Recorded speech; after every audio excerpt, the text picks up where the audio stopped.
Le journal de la mi-journée sur RTI 1. Madame, Monsieur, bonjour. Voici les titres. En Côte d'Ivoire, le nouveau siège du ministère de l'Intérieur et de la Sécurité inauguré hier dans la commune du Plateau par le vice-président de la République, Temoko Méliette Koné. C'est un immeuble de 5 étages, coût des travaux de construction plus de 19 milliards de francs CFA. Le Premier ministre ivoirien en Chine du 28 au 31 mars prochain dans le cadre de la conférence annuelle 2023 du Forum de Boao. Les échanges entre Patrick Hachi et les autorités chinoises portent sur des questions économiques, énergétiques et environnementales. Enfin, la chaîne France 24 suspendue au Burkina Faso après l'interview d'un chef de AQMI, Al-Qaïda au Maghreb islamique. Cet immeuble comprend plus de 120 bureaux, une salle de conférence et 10 salles de réunion. Le nouveau siège du ministère de l'Intérieur et de la Sécurité a donc été inauguré hier dans la commune du Plateau par le vice-président de la République de Côte d'Ivoire, Temoko Méliette Koné. Découvrons-le ou redécouvrons-le dans ce reportage de Jérôme Kofi Abolin. Le nouveau siège du ministère de l'Intérieur et de la Sécurité inauguré. La cérémonie d'inauguration a été présidée ce lundi par le vice-président de la République, Temoko Méliette Koné. Le nouvel édifice, très imposant, on peut le noter, apporte considérablement de par sa beauté un éclat supplémentaire à l'aspect prestigieux de la commune du Plateau qui l'abrite. La Côte d'Ivoire se transforme, le Plateau aussi.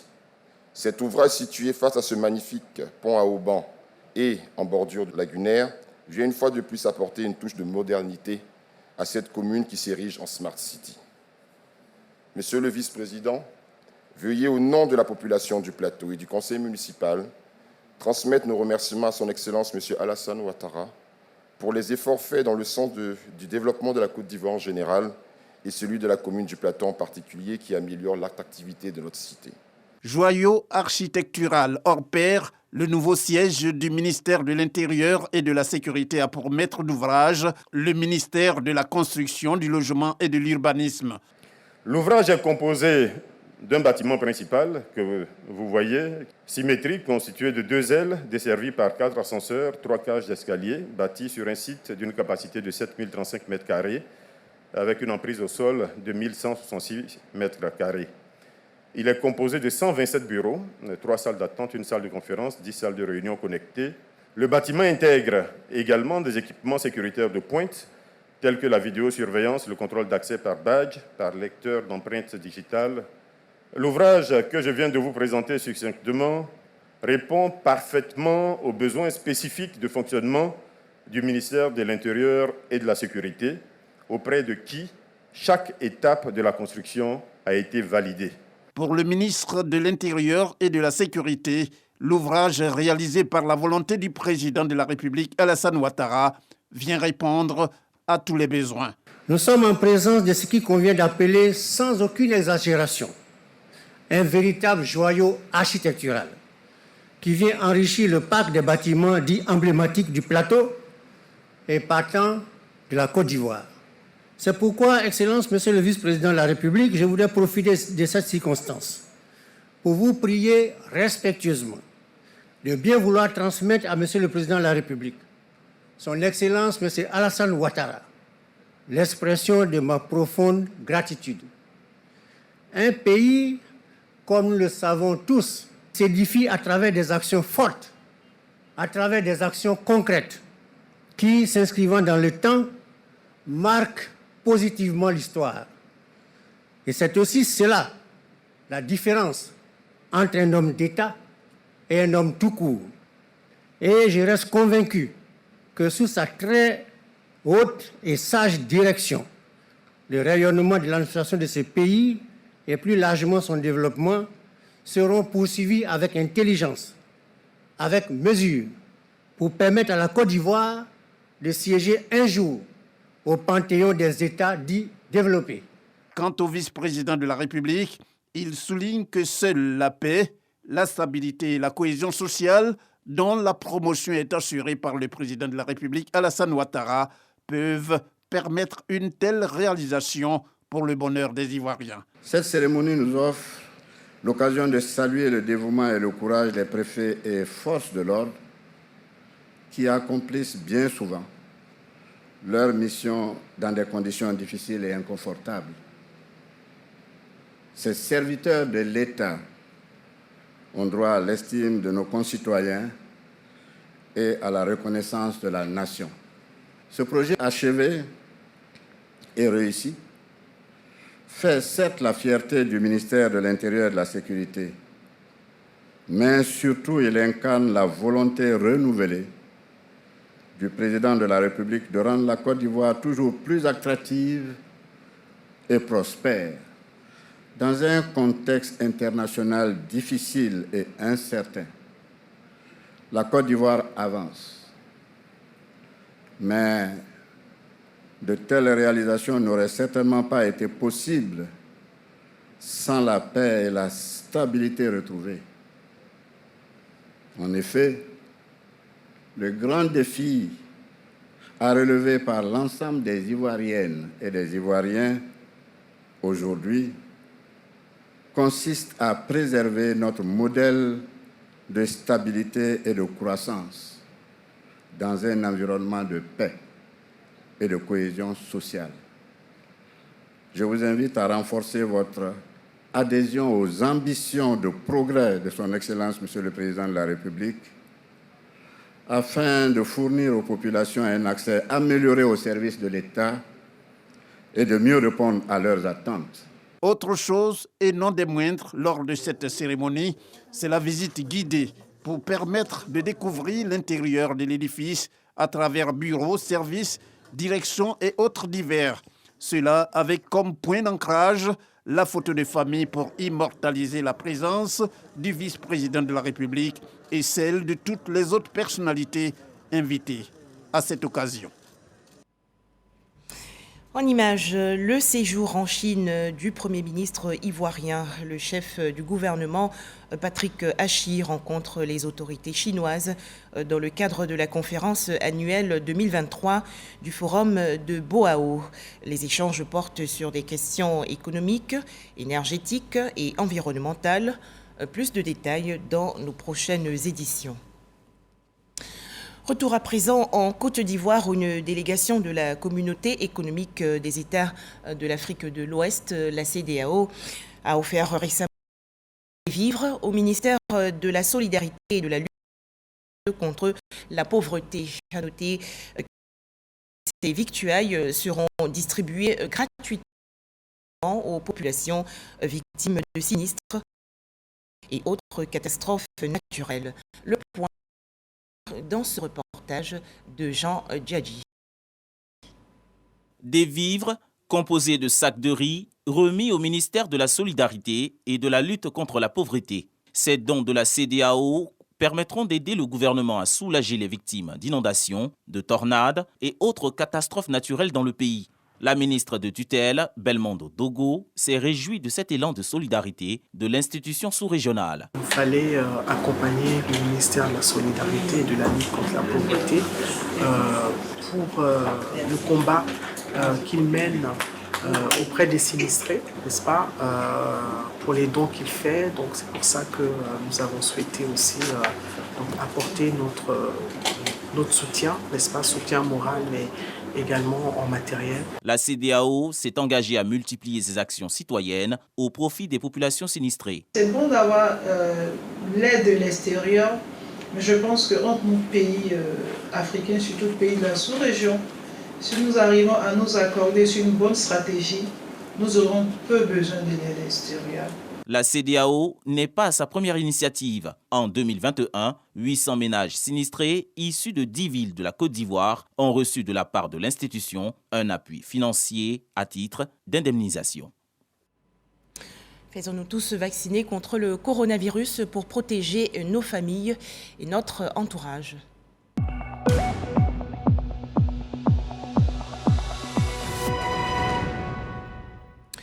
Zéro nouveau cas, aucun nouveau cas de coronavirus enregistré hier en Côte d'Ivoire par le ministère de la Santé, de l'Hygiène publique et de la couverture maladie universelle. La Côte d'Ivoire dénombre donc actuellement 88 299 cas confirmés de coronavirus, 87 458 personnes guéries, 834 décès et 7 cas actifs. Encore une fois, faisons-nous vacciner contre le coronavirus. La vaccination est gratuite. Toujours en Côte d'Ivoire, le lancement officiel il y a quelques jours du comité sectoriel du dialogue social. C'était en présence du ministre de la Santé, de l'Hygiène publique et de la couverture maladie universelle, Pierre Demba.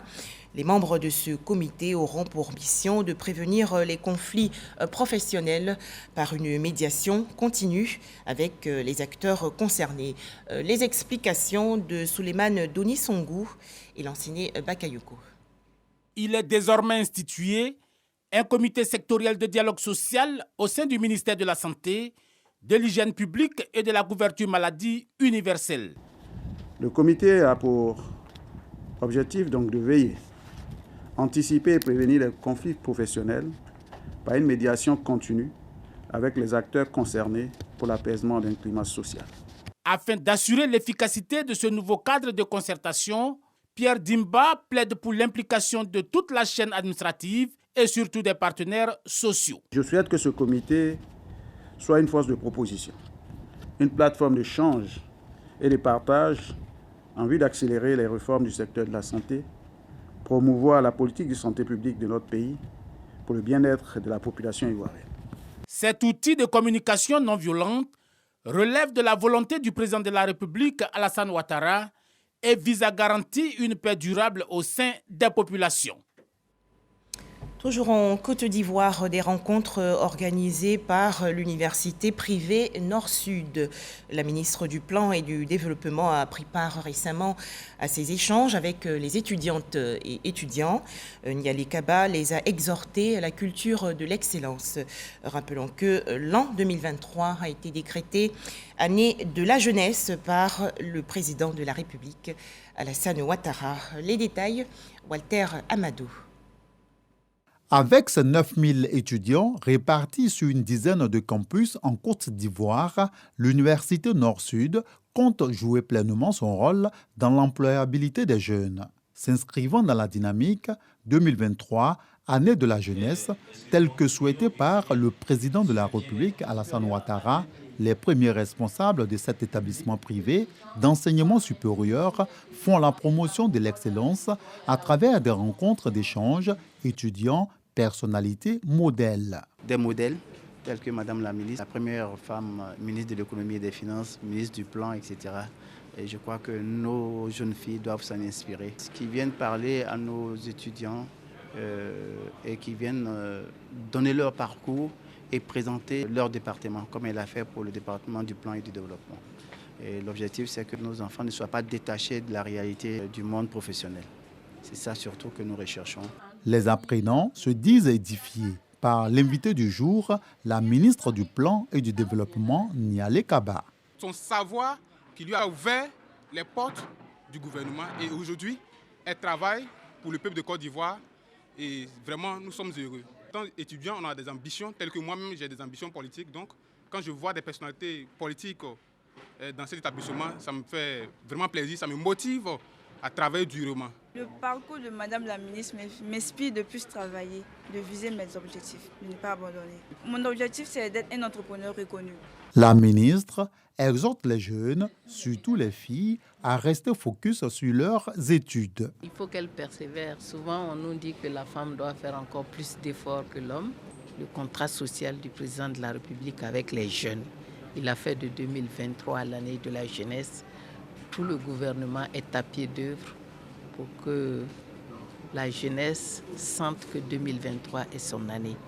C'est des investissements, c'est de la formation, c'est de l'accompagnement. Ça ne peut pas être un programme d'une année. Donc c'est un programme triennal de plus de 1000 milliards qui a été fait.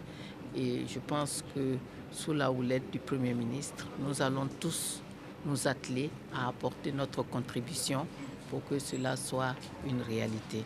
Autre temps fort de cette rencontre, la coupure symbolique du ruban d'un amphithéâtre baptisé Nialé Kaba.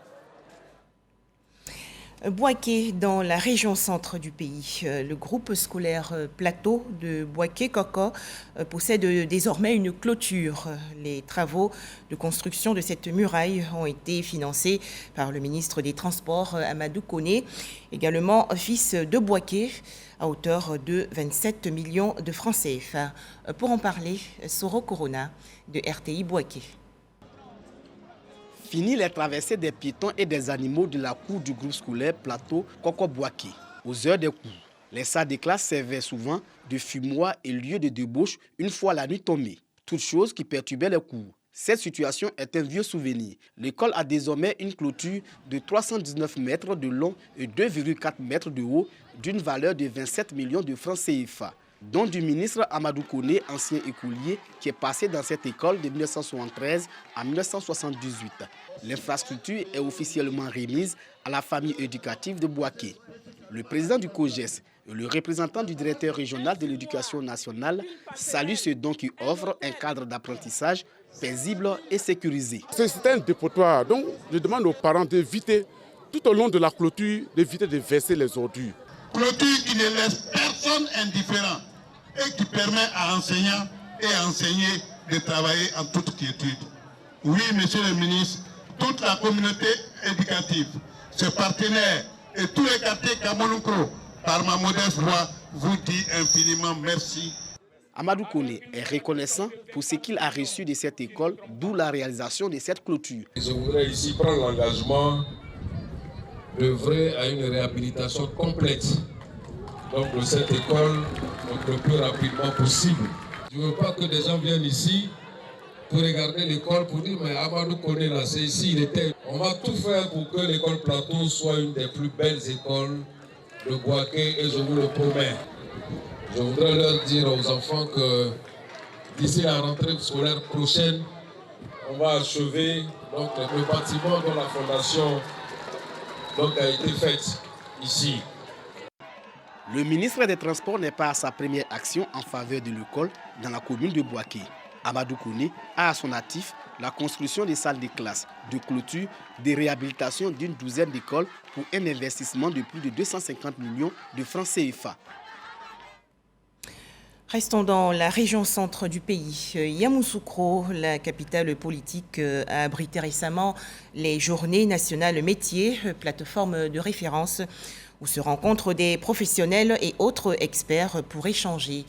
Première étape donc de cette 10e édition, les échanges entre communicateurs et marketeurs. Les explications de Kader Sogodogo de RTI Boaké. Les Journées nationales métiers 2023 sont lancées. Les Journées nationales de la communication et du marketing en interface avec les Journées nationales de la responsabilité sociétale des entreprises. Le cadre est connu. Un rendez-vous du donner et du recevoir pour les chefs d'entreprise et les professionnels du secteur en vue de multiplier les opportunités d'affaires. 2 femmes au crachoir, 2 thèmes qui riment bien avec compétences et développement. Au bout, 2 panels enrichissants. Cette plateforme-là nous a permis vraiment de pouvoir parler des actions que nous menons au niveau des communautés locales, donc des communautés riveraines à nos projets miniers, des actions que nous menons en dehors des comités de développement locaux miniers appelés CDLM, pour lesquels nous contribuons à un pourcentage de notre chiffre d'affaires. Nous avons réitéré donc notre ambition telle que portée par le Premier ministre, donc sous le leadership du Président de la République, de mettre l'accent donc sur les citoyens et d'amplifier donc la communication gouvernementale afin de mieux faire savoir ce qui est fait donc au bénéfice donc, des citoyens. Les initiateurs des Journées nationales métiers visent tout simplement l'excellence. C'est une plateforme que nous avons créée pour faire la promotion, pour faire la valorisation de nos compétences locales, pour partager nos expertises en ce qui concerne les métiers de façon spécifique. Et pour la saison 2023, nous démarrons avec les Journées nationales de la communication et du marketing et les Journées nationales de la responsabilité sociétale des entreprises. Les Journées nationales métiers, une initiative du groupe Marcel Zadi Kessi, MZK, bénéficie cette année encore du soutien de nombreux partenaires, dont la SEGRAE et la RTI. Lutte contre les violences basées sur le genre en milieu scolaire. Les membres de l'organisation non gouvernementale Voix des femmes ont sillonné récemment plusieurs villes du centre du pays, notamment Bouaké, Toumoudi et Yamoussoukro. Objectif, échanger avec les élèves et les sensibiliser contre les violences, l'alcool, la tricherie et la drogue. Retrouvons Kader Sogodogo de RTI Bouaké. Durant 3 mois, les villes de Bouaké, Toumoudi et de Yamoussoukro ont accueilli des bénévoles de l'ONG Voix des femmes qui ont sillonné les établissements publics et privés, des espaces ouverts pour sensibiliser sur les thèmes de violence basés sur le genre et des fléaux qui minent la jeunesse. J'ai passé tout mon temps à lire et à bosser mes règles de grand-mère et aussi mon censeur, mes éducateurs, mon professeur, tout le monde m'a aidé. C'est que je peux dire à mes camarades filles, nous devons nous concentrer sur nos études. Nous ne devons pas boire l'alcool. Le théâtre ne sert pas seulement qu'à faire rimer, qu'à égayer seulement le public. À travers le théâtre, on arrive à passer les messages, à convaincre des gens. Cette campagne, qui est à sa 3e édition, a été meublée de plusieurs activités, un concours de dessin, une dictée d'art oratoire et le concours de théâtre dont le thème est la jeunesse et l'alcoolisme porté par l'ONG El Kassi. On constate de nos jours que la violence est déportée dans le milieu scolaire. Et vu que l'ONG Voix des femmes a pour objectif de combattre les violences en milieu scolaire, nous avons décidé de mener cette lutte également au sein du système éducatif.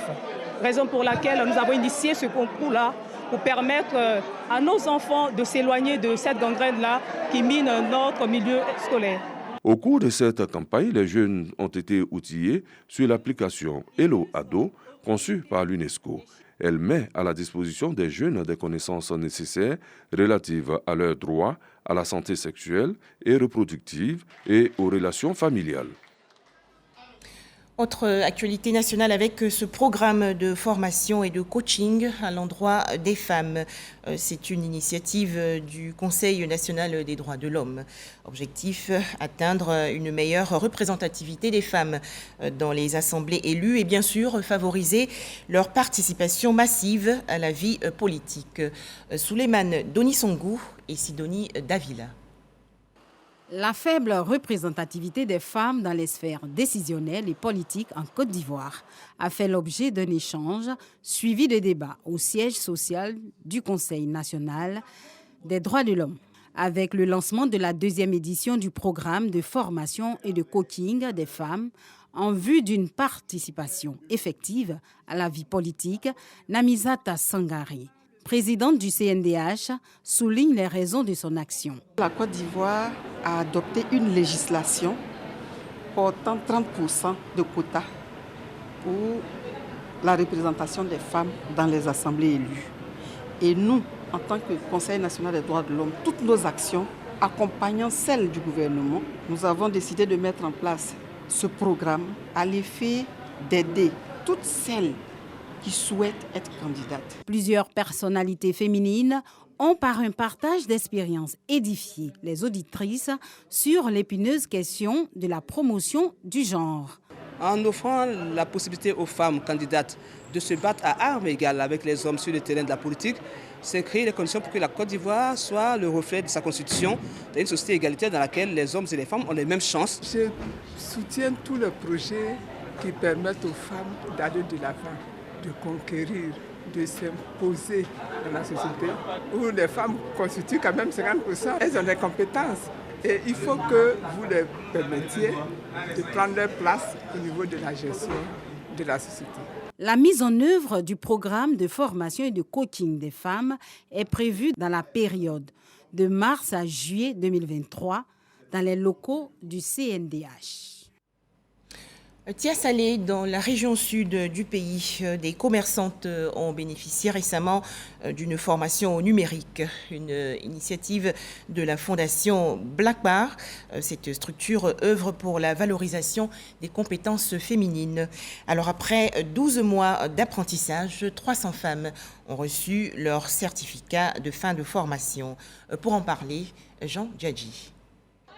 300 femmes de la ville de Tiassalé, issues de différents secteurs d'activité, reçoivent leur diplôme de fin de formation au digital. Ces femmes pourront, à travers l'animation de sites internet et de pages créées sur les réseaux sociaux, développer leur activité génératrice de revenus. Ce projet de formation est relatif au thème choisi pour la Journée internationale de la femme, GIF. Nous avons appris beaucoup de choses. Comment gérer nos commerces, comment faire pour investir, comment faire pour épargner. Initiée par la Fondation Blakba, cette mise à niveau contribue à la valorisation et à l'autonomisation de la femme en Côte d'Ivoire. Cette formation est destinée aux femmes de tout niveau d'instruction.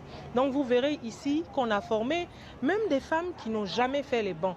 Nous sommes avec des spécialistes dans les domaines cités pour renforcer les capacités de ces femmes afin qu'elles soient des femmes autonomes réellement. L'instruction des femmes de Tiassalé au numérique a reçu le soutien de l'ONG Fleur de Lys, dirigée par Alpha Sanogo.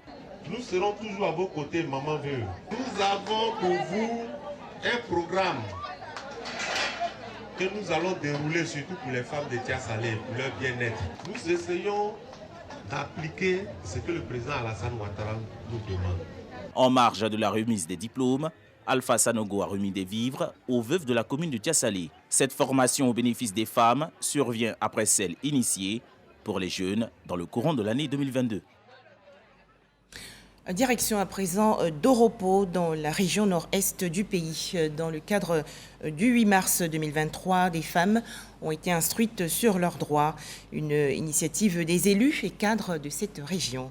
Les précisions de Herman Niamia. C'est dans une ambiance festive que s'est déroulée la cérémonie de la Journée internationale des droits de la femme dans la localité de Doropo, située dans le nord-est de la Côte d'Ivoire. Cette journée consiste à valoriser et à honorer les femmes pour leur contribution au développement de la localité. Le thème de cette édition, Innovation et technologie pour l'égalité des sexes, vise à inciter les femmes à accorder plus d'intérêt à l'utilisation des technologies pour leur insertion professionnelle et leur autonomisation. Célébrer la Journée internationale des droits des femmes, pour nous, c'est reconnaître le potentiel et l'apport du genre féminin dans notre société. C'est reconnaître le rôle prépondérant que nous femmes jouons dans cette Côte d'Ivoire solidaire, tant souhaitée par son Excellence, M. Alassane Ouattara, président de la République de Côte d'Ivoire. Le représentant des cadres de Doropo lance un appel aux hommes afin de respecter et de mieux prendre soin de leurs femmes. Sachez que je suis et je serai toujours là pour vous défendre vos droits. Le droit à une vie décente, le droit à être autonome. Pour tout ça, vous pouvez compter sur moi. Pour le député de Doropo, il est important de promouvoir les droits de la femme pour réduire les inégalités. Pour que nous puissions réussir, nous soyons des hommes heureux et que cette société se porte bien, il faut que nous fassions en sorte que nos femmes soient heureuses. La Journée internationale des droits de la femme est célébrée pour la première fois le 19 mars 1911. Plusieurs millions de francs CFA collectés il y a quelques jours lors d'une soirée de gala. C'est une initiative de l'organisation non gouvernementale Raouda. Cette enveloppe destinée à la construction d'une maison de refuge pour des veuves et orphelins. L'ONG Raouda veut également mettre en place une banque alimentaire. Pour en parler, Khalil Diomandé et Didier Nguessan.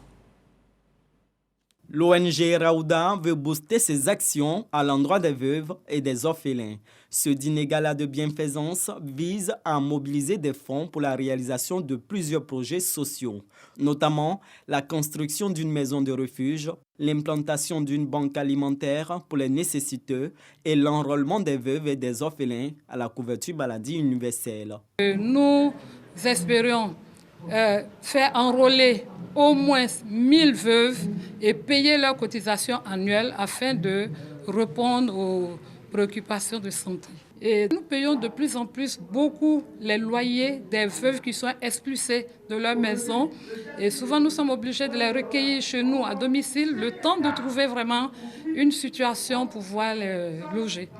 Donc, cette maison sera une maison de transit et d'écoute pour la veuve, le veuf et les orphelins. Satisfaire aux besoins existentiels des veuves et des orphelins, une mission noble aux yeux des invités venus apporter leur soutien à l'ONG. Monsieur Lam Yara a bien voulu associer son image en faisant parler son cœur avec des dons en nature à hauteur de 12 millions. Je me suis porté donc garant en tant que directeur général adjoint de la Loterie nationale, donc d'être leur porte-voix auprès donc du conseil d'administration et auprès de mon directeur général, au fin de leur apporter donc assistance pour la réalisation donc d'une œuvre en faveur donc des veuves, des orphelins et principalement donc des personnes vulnérables. Plus de 100 millions de francs CFA ont été récoltés au thème de cette soirée de bienfaisance.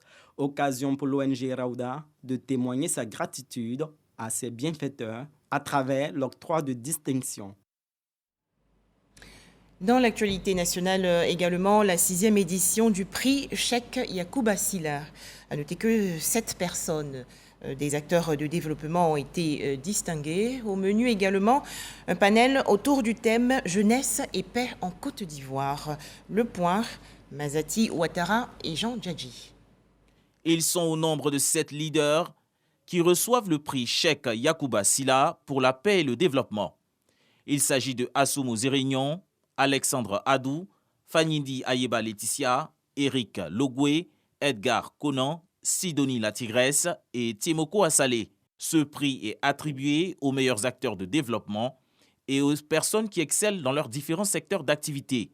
Cette cérémonie d'excellence s'est déroulée en présence des membres de la famille du patriarche Yacouba Sylla. C'est un sentiment de grande satisfaction parce que pour des actions que nous trouvons peut-être anodines, et aujourd'hui on nous appelle pour nous récompenser, c'est une très grande joie pour nous.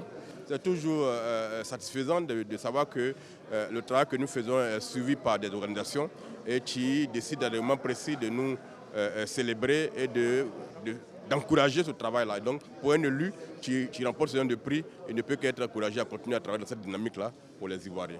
L'ONG Investir est depuis 2017 l'initiatrice de cette cérémonie. Nous avons créé ce prix avec l'accord de tous les cadres de la région du Gao pour que notre prix porte le nom de Yacouba Sylla, pour récompenser tous les acteurs de développement, tous ceux qui apportent le bien-être à la population, tous ceux qui sont prêts à aider la population. En octobre 2023 à Yamoussoukro se déroulera la grande cérémonie de distinction pour récompenser le président de la République, Alassane Ouattara, et ses prédécesseurs, Henri Konan Bédié et Laurent Gbagbo. Enfin, la télévision française France 24 ne diffuse plus au Burkina Faso. En effet, la junte militaire au pouvoir a coupé sa diffusion sur tout le territoire burkinabé à la suite d'une chronique sur le chef de AQMI, Al-Qaïda au Maghreb islamique. France 24, de son côté, dit déplorer vivement cette décision. Ainsi s'achève ce journal. Merci de nous avoir suivis.